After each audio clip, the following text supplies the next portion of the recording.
Welcome to Python video tutorials. The previous session we have covered on cache and persist, and today's session I am going to cover on is a related topic which is related to variables. There's the two concepts which we are going to cover. That's called broadcast variable. Okay, so this variables, like previous session we covered on cache and persist on RDD and data frames. So you can enable cache on RDD and data frames, but the same thing like if you want to enable for variables. So variables also can be stored in cache, and that can be shared parallelly across all the nodes, and it will improve the performance. So that's called broadcast variables. So this broadcast variables you can create using a Spark context, and you can use using a method called dot value. So here I have mentioned the syntax here. So you can create a broadcast variable using Spark context dot broadcast, and you can give the list of values whatever you are going to use that variable. And that variable, if you want to use any of the functions, so you can use dot value. So normally RDD or data frames we will use as collect or show some other actions, right? But here you can use only one method, that is called value. So you can use this variable, and it will give a best performance if you have a hot data sets, huge data sets, and that data sets if you want to store into as a variable, and that you can use any of all the nodes parallelly. That's called a broadcast variable. So that broadcast variable there is manually you can so default if you use that broadcast variable means it is stored as in cache, that's in memory. And if you want to persist, you can use as if you want to unpersist, you can use as that variable name dot unpersist we can use. So the data will be cleaned. There is another option called destroy. So destroy also you can use. So let's look at the example how to use this broadcast variable. And okay, let's look at the example. So I have a local Jupyter notebook where I can initialize Pyspark. Just creating a Spark context, and here see, look at here, I'm creating a broadcast variable. My Spark context dot broadcast is a keyword. This is a method. I'm declaring some values, so you can go for any values. So normally if you have a huge data and if you are frequently using those data, so that time you can go for using this broadcast. And just I'm giving a type here to display that what is the type of this. So just run this. See, this type is Pyspark broadcast and broadcast. So that's called. So this type is a broadcast. It is not RDD or data frame. It's like broadcast variable. So data, if you want to show the data, and you have to use that value. Here you can see like this. You have to use dot value wherever you want to use this, any functions or any classes. If you want to use this, you can use dot value is a method. So the type it is displaying, and if you want to know more related to this, you can use help. So help, there also you can find only this two.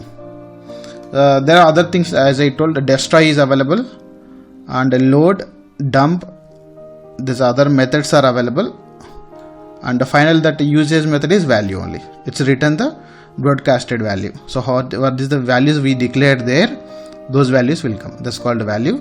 And as I told, you can use unpersist, this one, and you can use the destroy. So destroy means here you can see destroy of Pyspark this broadcast object at. Okay, so unpersist will remove the data in cache, and destroy is completely destroying the data. That's called removing the data. That's called destroy. This is the methods unpersist and destroy. So once you have used those, like you can mention end of your code, or you can classes, Python classes or Python functions. If you are using this, end of that you can use unpersist or destroy. So these are all methods that's related to broadcast. And as I told, there is another one called accumulator. So this accumulators we will use for any added values, like if you want to add values for particular calculations. Cumulated values, normally if you have a requirement for cumulated values, that time we can go for using these cumulators. And how to use this cumulator means, again Spark context, there is a method called accumulator. So this accumulator and the value, whatever you want to add that value you can give here, and remaining that list you can create your list, and there is a one line function, that's lambda we can use, and that will be accumulated, and there is one method will be available that called add. Okay, and here also if you want to get that value, we can use another method called dot value, same as a variable. Broadcast variable also value is there, right? Here also we can use this.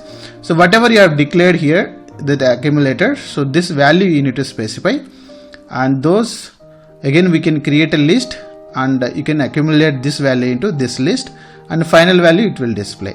This call, let's see the example, you'll get more clarity how to use this. So normally this map reduce, whenever you are using sums, cumulative values, that time we can go for this accumulator.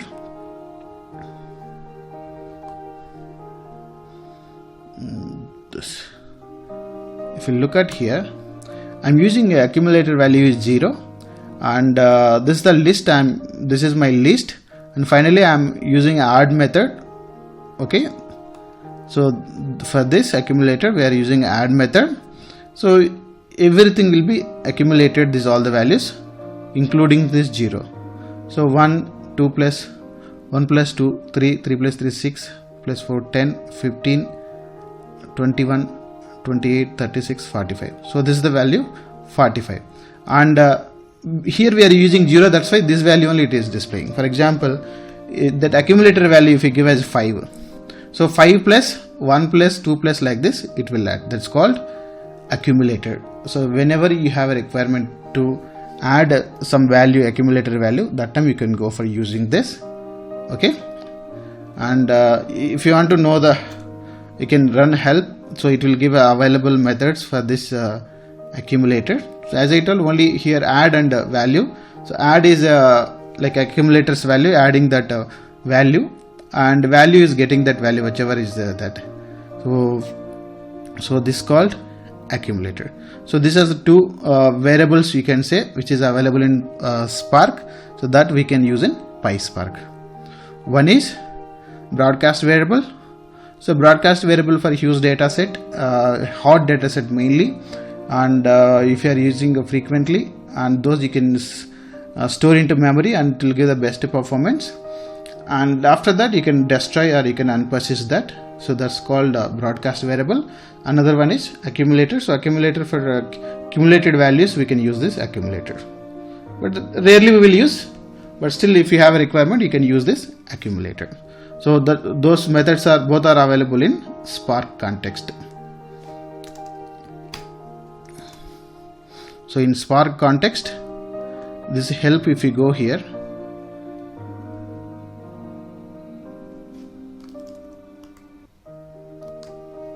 see here accumulator is available, and broadcast also is available. Okay, so these two methods are available in Spark context, so that we can use if you have a requirement. For variables we can go for broadcast variable.